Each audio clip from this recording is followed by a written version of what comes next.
আমাদের অনন্য স্টোরি সকল প্রকার পার্ট গল্প দেখতে আমাদের চ্যানেলটি সাবস্ক্রাইব করে পাশে থাকা বেল আইকনটিতে ক্লিক করে অল নোটিফিকেশন অন করে দিন। আমি জানি, কিন্তু আমারও বিয়ে করার কোনো ইচ্ছে নেই। বিশ্বাস করুন, আমি চাই না ওনাকে বিয়ে করতে। উনি তো আমাকে পারলে শিকল দিয়ে বেঁধে রাখবেন। আমি এখন একা কি করব? আচ্ছা, একটু আগে জিনিস ভাঙচুর করার শব্দ আসছিল, আপনি পেয়েছেন? আয়েশের মা খুব স্বাভাবিকভাবেই উত্তর দিলেন, হ্যাঁ পেয়েছি। নিশ্চয়ই তোমার হবু বর মাথা গরম করে আমার ঘর এলোমেলো করছে। সবে তো বাড়িতে এলে, আরও ওর কত রূপ দেখবে। আমি ওর ঘরের দিকেই যাচ্ছি। মনে হচ্ছে নিজের কোনো ক্ষতি করে বসেছে, নইলে শান্ত হয়ে ঘরে বসে থাকতো না। আকাশ থেকে পড়লাম আমি। নিজের ক্ষতি করেছে মানেটা ঠিক মেলাতে পারলাম না।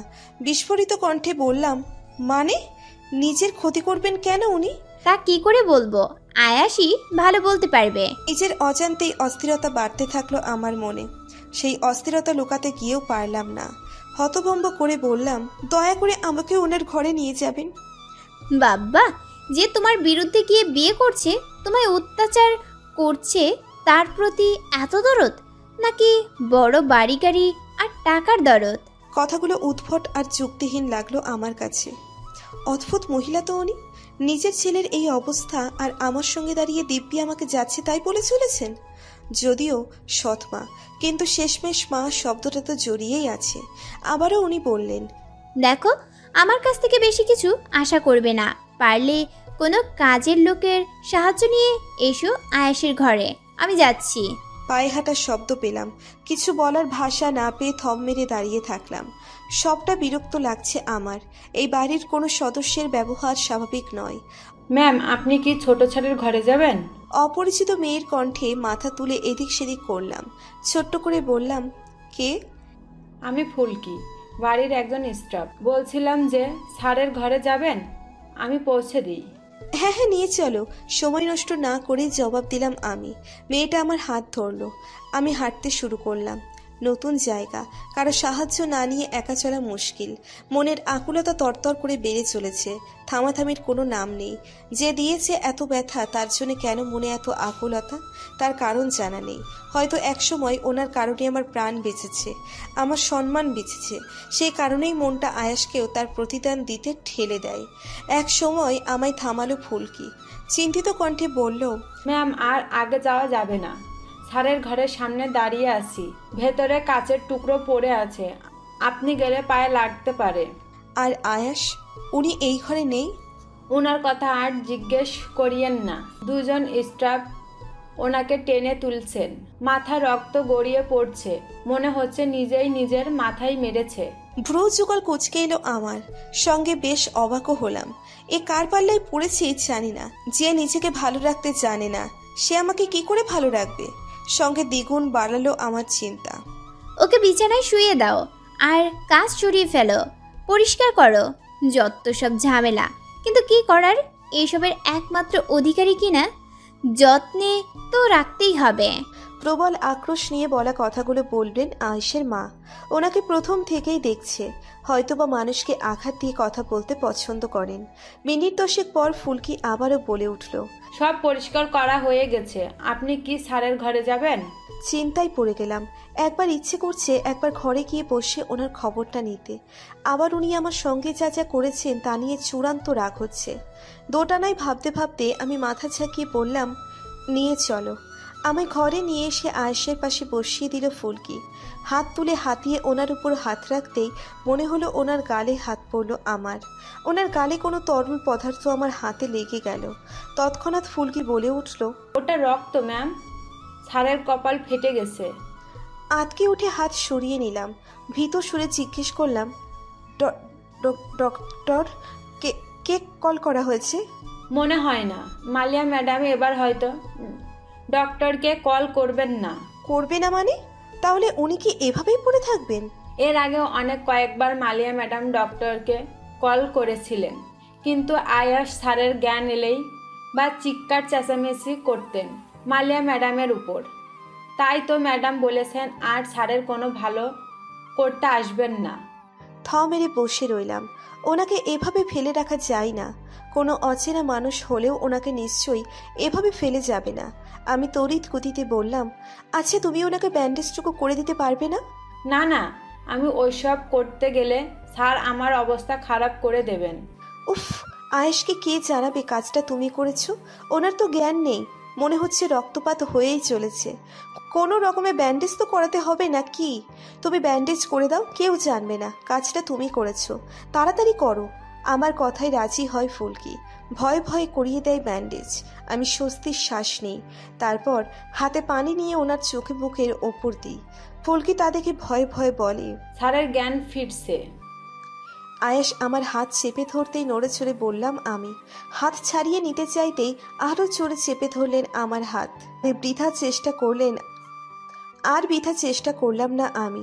কম্পিত সুরে জিজ্ঞেস করলাম, কেমন লাগছে আপনার এখন? অনুভব করলাম আয়েশ উঠে বসেছেন। উঠে বসেই আমার ঘাড়ে নিচে মাথা রাখলেন আয়েশ। নিজের মুখ রাখলেন আমার গলার সোজাসুজি। ওনার নিঃশ্বাসের উত্তাপ পড়ছে আমার গলায়।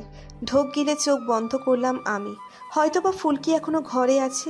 তার সামনেই এমন অসভ্যের মতো আচরণ করতে শুরু করেছেন উনি। ঠোঁটে ঠোঁট চেপে ঘাড় একটু নাড়লাম। অস্বস্তি নিয়ে বললাম, একটু দূরে সরে বসুন। কেন? আয়েশের থমথমে গলা শুনেই জবাব দেওয়ার সাহস হলো না। অন্য প্রসঙ্গ টেনে বললাম, নিজের কপালে আঘাত করেছিলেন কেন? উনি আমার ঘাড় থেকে মাথা উঠালেন। আমি দুম করে পা রেখে নামতে আমার হাত টেনে ধরলেন। টেনে ওনার পাশেই বসালেন। আমি নিজেকে আঘাত করেছি কখন? মনে নেই আপনার? অবিশ্বাস্য কণ্ঠে বললাম আমি। আয়েশ শান্ত গলায় বলল, না তো, কিন্তু আমার মাথার ব্যান্ডেজ দেখে মনে হচ্ছে সত্যিই মেরেছে নিজেকে। আমি নিজেকে মেরেছি নাকি অন্য কেউ? এই বাড়িতে তো শত্রুর অভাব নেই আমার। কিন্তু আপনি এই ঘরের জিনিসপত্র ভাঙচুর করেছেন, ভালো করে ঘরটা দেখুন। কাছের জিনিসগুলো তো নেই, হয়তো বা তোমার কথা ঠিক, কিন্তু আমার ব্যান্ডেজ করে কে দিয়েছে? মালিহা, রায়হান কি ডক্টর ডেকেছিলেন নাকি? ফিচেল গলায় প্রশ্নটা আমার দিকে ছুড়ে দিল আয়াস। আমি করেছি? স্বাভাবিকভাবে বলতে চাইলেও কণ্ঠস্বর কেঁপে উঠল আমার। আয়াস হয়তো বা তবুও বিশ্বাস করলেন না। তুমি কি করে? লেট ইট গো। এই তুমি তো অনেকক্ষণ ধরে না খেয়ে আছো না? শিট, আমার বাড়িতে আমার হবু বউ না খেয়ে আছে, আমি কি করে ভুলতে পারলাম এটা? নিশা পাখি, আমাকে জাস্ট 2 মিনিট সময় দাও, আমি এর মধ্যে খাবার তোমার সামনে হাজির করবো, প্রমিস। বলেই তাড়াহুড়ো করে উঠে গেলেন উনি। শুনতে পেলাম দরজা লাগিয়ে দিয়ে শাওয়ার শব্দ। আবারও দরজা লক করে দিলেন। আমাকে তো দেখছি বিশ্বাসই করতে পারেন না। যেখানে বিশ্বাসী ভালোবাসার মূল ভিত, এখানে যদি বিশ্বাসী না থাকে তাহলে কি করে উনি আমার ভালোবাসলেন? অবশ্য আমিও কি ভাবছি, আয়েশের ভালোবাসাতে আমার কি যায় আসে? 2 মিনিট যেতে না যেতেই দরজা খোলারও শব্দ পেলাম। সঙ্গে আয়েশের কণ্ঠ ভেসে এলো, চলে এসেছি খাবারের সঙ্গে। এখনো 2 মিনিট হয়ে 10 সেকেন্ড বাকি আছে নিশা পাখি। কথাগুলো বলতে বলতে উনি হাঁপাচ্ছেন, যেন দৌড়ে চলে গেছে আর দৌড়ে এসেছেন। এমনিতেও আমার খিদে পেয়েছে বটে, কাল রাত থেকে কিছু মুখে দিইনি। হ্যাঁ করো। আয়াস আমায় হাঁ করতে বলায় আমি হকচকিয়ে বললাম, আমি খেয়ে নেব। প্লেট আমার কাছে এগিয়ে দিল, তাহলেই হবে। আমি বললাম হ্যাঁ করো, তোমায় খাওয়াতে খুব ভালো লাগবে আমার, হ্যাঁ করো। ধমক দিতে মুখ খুলে ফেললাম। আয়েশের কথা মেনে চলাই আমার পক্ষে ভালো, নয়তো হিতে বিপরীত হলে সমস্যা রয়েছে। কাল বিয়ে আটকাতে হবে আমায়, এর জন্য ওনার কথা মেনেও চলতে হবে। আমার মুখে ভাতের বদলে অন্য কিছু আসতেই চোখ মুখ জড়িয়ে ফেললাম। এসব কি খাওয়াচ্ছেন আমায় আয়াস? এসব কি? কেন? ভেজিটেবল স্যালাড, আমার পছন্দের খাবার, ভাবলাম তোমারও তাই হবে। কিন্তু আমি তো এসব খাই না, কাঁচা জিনিস কি করে খাবো? এসব আগে কখনো খাইনি। আমি বলেছি মানে তোমায় খেতে হবে তো খেতে হবেই। কথাগুলো হালকা রাগের সঙ্গে বললেন আয়াস। উপায়ন্ত না পেয়ে তাই মেনে নিলাম। ঠোঁট উল্টে ভুরু কুঁচকে রইলাম। এটা কোনো মুসিবত? বসে বসে নখ কামড়াচ্ছি।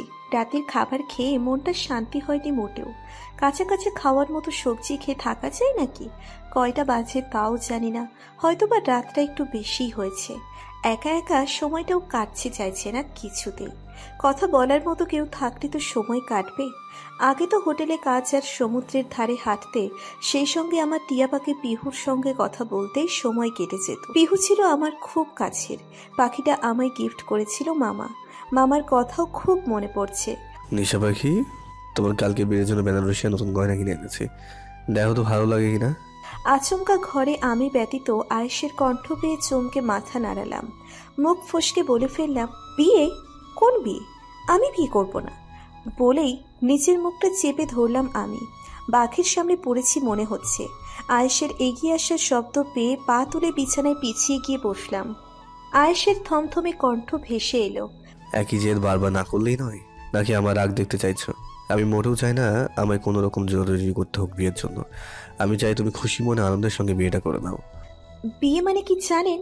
আমার বয়সটা আপনার থেকে অনেকটা কম, তবুও আমি জানি বিয়ে হলে দুটো মানুষের মনের মিল থাকা খুবই প্রয়োজন। যে কোনো একজনের ভালো লাগা দিয়ে সংসার টিকে না। কথাগুলো আনমনে বলে ফেললাম আমি। আমার মাথাতেই নেই আয়েশ আমার কথায় কতটা পরিমাণ রেগে যেতে পারেন। শুধু মনে হলো আর বলে ফেললাম। আয়েশ রাগে গজগজ করতে করতে বলে উঠলেন, তোমার কাছে যথেষ্ট টাইম আছে তোমার মনে ভালোবাসা তৈরির জন্য। তুমি তো নিজে ছোট্ট মনে আমায় ঢুকতে দাও না। It's your fault, not mine. আমি তো বলিনি তোমায় যে আমায় ভালোবেসো না। আমি তো খুব করে চাই আমায় কেউ ভালোবাসবে, কিন্তু কেউ বাসলো না জানো তো। ছোট থেকে শুধু হেয় করে গেছে সবাই। এই সমাজ, এই পরিবার, সবাই শুধু আমাকে হেলা করেই গেছে। তাই আমিও বুঝে গিয়েছি কখনো অন্য কেউ নিজে থেকে কিছু দিয়ে যাবে না। এমনকি নিজে থেকে কেউ সম্মানও দিয়ে যায় না। সবটা ছিনিয়ে নিতে হয়, কেড়ে নিতে হয়। থম মেরে বসে রইলাম ওনার উদ্ভট কথায়। কি বলছেন উনি? এত সব ভুল ধারণা কি করে এলো ওনার মাথায়? পরক্ষণে নিজেকে সামলে বলি, কিছু কিছু জিনিস কিনে নেওয়া যায় না। আমার মা বলে বিশ্বাস, ভালোবাসা, শ্রদ্ধা, সম্মান এসব নিজে থেকে আসে। আর সত্যি বলতে কি জানেন, আপনার প্রতি আমার কোনোটাই নেই। কথাটা শেষ হতে না হতেই ফোনের রিংটোন সজোরে বাজতে শুরু করে। আয়াস ফোনে কথা বলতে ব্যস্ত হয়ে পড়েন। আমি আপনাকে একবার বলেছি, আবারও বলছি, আমি আপনার কেস নিতে রাজি নই। আগে ছিলাম, এখন ডিসমিস করছি। বাট ইয়েস, আপনার সঙ্গে আমার কোর্টে দেখা নিশ্চয়ই হবে, এতে গ্যারান্টি দিচ্ছি। আয়েশের জোরে জোরে কড়া গলায় কথাগুলো শুনতে পাচ্ছি। আস্তে আস্তে ওনার কণ্ঠস্বরে রাগের মাত্রা বেড়েই চলেছে। আবারও মনোযোগ দিই ওনার কথায়। লক্ষ লক্ষ কেন, কোটি কোটি টাকা দিলেও আমি এই কাজ করছি না। ভাগ্য যদি ভালো হয় অন্য কোনো লয়ারকে অ্যাপয়েন্ট করে দেবেন, কিন্তু বেচারা জিততে পারবে না। বলেই রাগে ফুসফুস করতে করতে চুপ হয়ে গেলেন আয়াস। কলটা কেটে দিয়েছেন উনি। বিড়বিড়িয়ে অস্থিরতার সঙ্গে বলে চলেছেন, আমাকে টাকা দাও দেখে কাজ করতে চাওয়া, শোধ আমি তুলবই। তুমি জানো কি বলছিলে? আমার প্রতি ভালোবাসা, বিশ্বাস কি সব জানো নেই? আয়েশের রাগের পরিমাণ বুঝে থতমত খেয়ে গেলাম আমি। এখন যদি ওনাকে এসব বলতে যাই, নির্ঘাত আমাকে মেরে ফেলবেন। যে ছেলে নিজেকে আঘাত করতে দুইবার ভাবে না, সেই ছেলে আমাকে মেরে গুম করে দিতেও ভাববে না। মুখে একটা হাসি লটকে মোলায়েম গলায় বললাম, না মানে আমার খিদে পেয়েছে। হোয়াট? একটু আগেই না খেলে? মেজাজ গেল চড়ে। ফট করে বললাম, আপনি আমার খাবার খোটা দিচ্ছেন?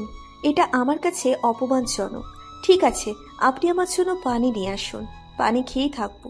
তাছাড়া আপনার ওইসব কাঁচা কাঁচা ফল আর সবজি খাওয়ার থেকে না খাওয়াই ভালো।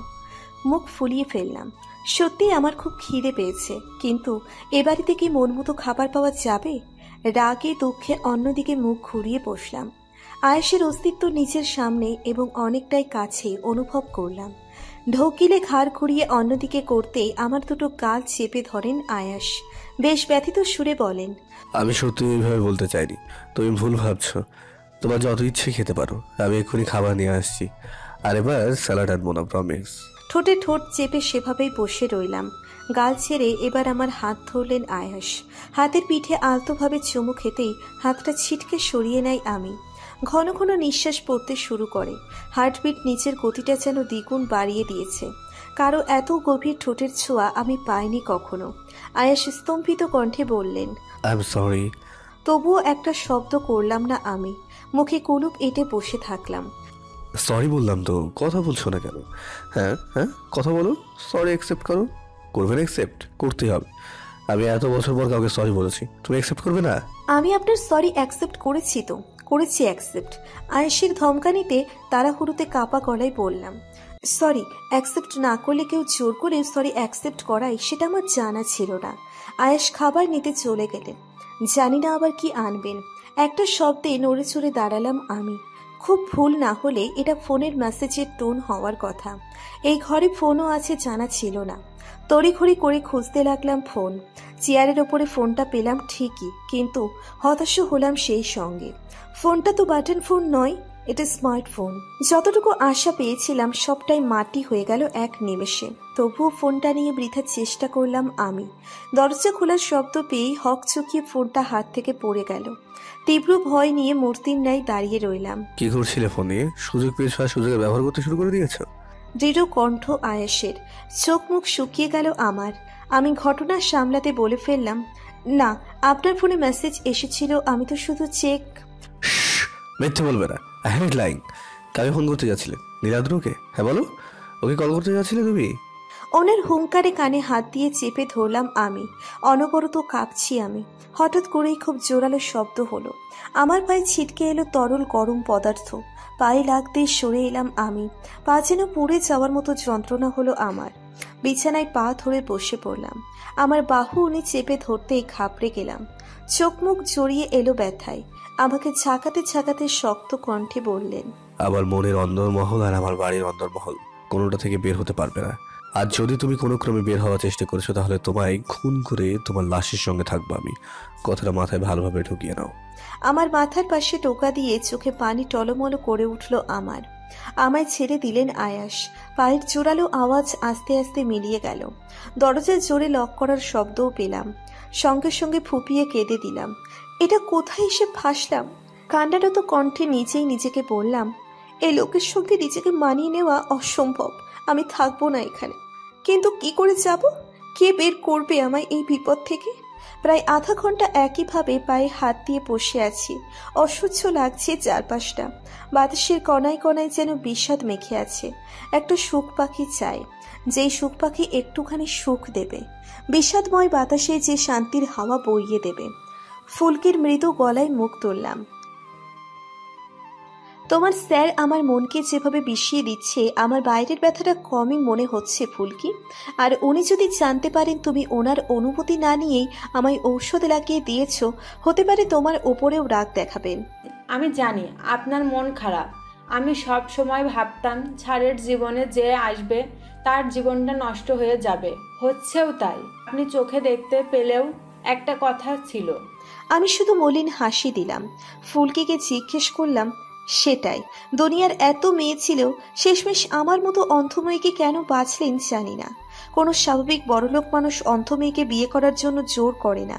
আমিও একজনকে ভালোবাসি। সে রাজি থাকলেও আমায় বলে নিজের চোখ সরালে তবেই ওই পরিবার আমায় মেনে নেবে। হয়তো এটা শুধু নীলাদ্রের পরিবার নয়, নীলাদ্রেরও কথা। ফুলকি একটু ভেবে বলে উঠল, একটা কথা শুনেছি, এই বাড়িতে আগে থেকে যারা কাজ করে তাদের থেকে ছোট স্যারের আসল মা নাকি অন্ধ ছিলেন, তবুও বড় স্যার ওনাকে বিয়ে করেন। তারপর বাকিটা হয়তো ফুলকি বলতেই যাচ্ছিল, কিন্তু বাদ সাধল একটা অদ্ভুত সুন্দর ভেসে আসা সুর। ফুলকি তৎক্ষণাৎ বলে ওঠে, এই যে স্যার হারমোনিয়ামের সুর তুলতে লেগেছেন। উনি হারমোনিয়াম বাজাতে জানেন? হ্যাঁ জানেন তো, ছোট থেকেই বাজান। মন খারাপ বা কিছু হলে হারমোনিয়ামের সুর তুলতে থাকেন। স্যারের ঘরের সঙ্গে আরেকটা আলাদা ঘর আছে, নানা রকম কৃত্রিম গাছপালা আর সবুজের ভর্তি। সেখানেই রাখা হারমোনিয়াম। আচ্ছা আমি আসছি। আমি মাথা নাড়াতেই চলে গেল ফুলকি, কিন্তু একটু পরে ফিরেও এলো।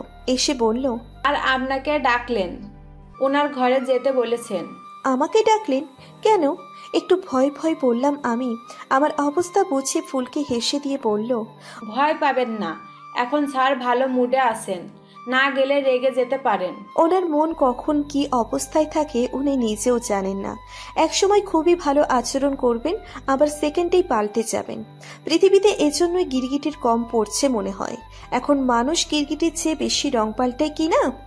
আপন মনে বিছানার নিচে নামতে নামতে বললাম আমি।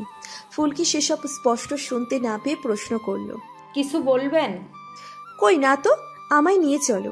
আমায় আয়েশের ঘরে নিয়ে এলো ফুলকি। খোঁড়াতে খোঁড়াতে এলাম।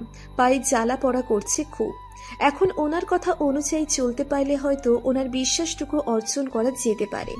ইচ্ছে করছে যদি আয়েশের মুখে গরম কিছু মারতে পারতাম। ঘরে ঢুকতেই হারমোনিয়ামের সুর আরো জোরালো হয়ে এলো।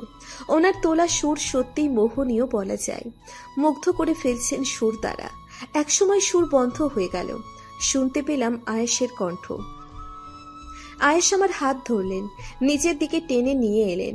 এই কয়েকদিনে ওনার স্পর্শ খুব ভালোভাবে চিনেছি আমি। উত্তেজনার সঙ্গে প্রশ্ন করলেন। এ কি, তোমার পায়ে এমন হলো কখন, কি করে? আমি বিস্ময়ে চোখ বড় করে ফেললাম। নিচে আঘাত দিয়ে আমায় ভুলেও গেছেন? অবশ্য মনে রেখেই বা কি, এখন তো শুধু ওপরে মলম লাগিয়ে দিতে পারবেন, আর কি কিছু করতে পারবেন? ওহ নো, আমার হাতে তো সব হয়েছে। Damn it, I am such irresponsible. আমায় পাঁচকুলা তুলে বসিয়ে কোথাও একটা বসিয়ে দিলেন উনি। মাটিতে পা ঠিকছে না। আমাকে কতটা উপরে তুলেছেন বিষয়টা হয়তো খেয়াল করলেন আয়াস, তাই বললেন, তুমি হারমোনিয়ামের ওপর বসে আছো, আমার প্রিয় জিনিস, কাউকে ছুঁতে দিইনি, এই প্রথম তুমি স্পর্শ করলে। হা হয়ে বসে রইলাম। অনুভব করলাম আমার পায়ে মলম লাগিয়ে দিচ্ছেন উনি। আমি রাগে পা সরিয়ে নিতে চাইলে পা শক্ত করে ধরেন, থমথমে গলায় বলেন, এরপর থেকে জিনিসপত্র ছুঁড়তে খেয়াল রাখবো। আমি শ্বাস ছেড়ে বসে রইলাম।